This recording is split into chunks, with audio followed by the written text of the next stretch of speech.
ጥያቄ በወሎ አካባቢ ሀርቡ ፍልውሃ ደሴ የሼህ ሁሴን ውሃ እያሉ ቤተሰቦቻችን ሲያማቸው ያድነናል እያሉ ይታጠባሉ። ይህ እንዴት ይታያል ያብራሩልኝ የሚል ጥያቄ። በትክክልም ፍልውሃ የተፈጥሮ ፍልውሃ ሆኖ ሲታጠቡበት የሚያድን ስለሆነ ከሆነ ሄደው የሚታጠቡት ችግር የለም። የተፈጥሮ ፍልውሃ መሆኑ ከተረጋገጠ ለየት ያለ ውሃ በመሆኑ ፍልውሃ በመሆኑ ነው ብለው አምነው ከሆነ ይሄ የሚያደርጉት ፍልውሃ ሐማም የሞቀ ውሃ ነርቮችን በማነቃቃት በሙቀቱ የደም ዝውውርን በማስተካከል ወዘተ ህመምን ይፈውሳል መባሉ የሚታወቅ ነገር ነውና ችግር አይኖረውም። ነገር ግን የሼሆች ውሃ ተብሎ ከቦታ ጋር ከግለሰብ ጋር ተያይዞ ልክ ዘምዘም እንደሚፈውሰው ይፈውሳል።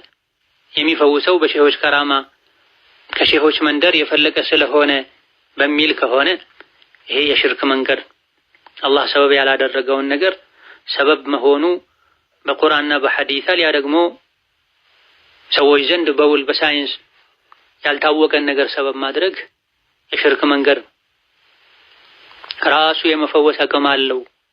የሼሆች ውሃ በመሆኑ ከሼሆች መንደር የፈለቀ በመሆኑ ይባል ከሆነ ይሄ ትልቁ ሽርክም ከዲን የሚያወጣም ነው የሚሆን።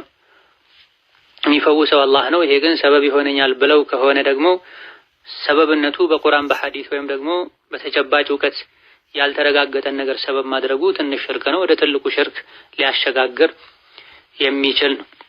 ስለዚህ እንደተኛውም ፍልውሃ ታስቦ ከሆነ ችግር የለውም። ምናልባት ይሄ ሼህ ሁሴን ውሃ የሚለው ይህ ታስቦ እንዳልሆነ አመላካች ነው። ፈውስ ያለው በአላህ እጅ ነው። አላህና መልእክተኛው ፈውስነቱን ያልመሰከሩለት ነገር ፈውስ ሊሆን አይችልም ብሎ መምከር።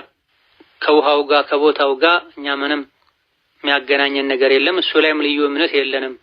በትክክልም ፍልውሃ ስለሆነ ብቻ ነው። ሌሎች አካባቢዎች ላይ ያሉ ፍልውሃዎች ብርድ በሽታ መሰል ውጫዊ ስጋዊ ህመሞችን ማዳናቸው በተለምዶ የሚታወቅ ነገር ስለሆነ እንዴተኛውም ፍልውሃ ነው የምንጠቀመው ካሉ ችግር አይኖረውም። ከቦታው ጋር ከግለሰቦች ጋር አያይዘው ከሆነ ወደዛ የሚሄዱት ይፈውሳል የሚሉት ይሄ ሽርክ መንገድ ነው፣ መቆም አለበት። የሚያድነው አላህ ነው። ጥያቄው ላይ ሲያማቸው ያድነናል እያሉ ይታጠባሉ። የሚያድነው አላህ ምን ወስደው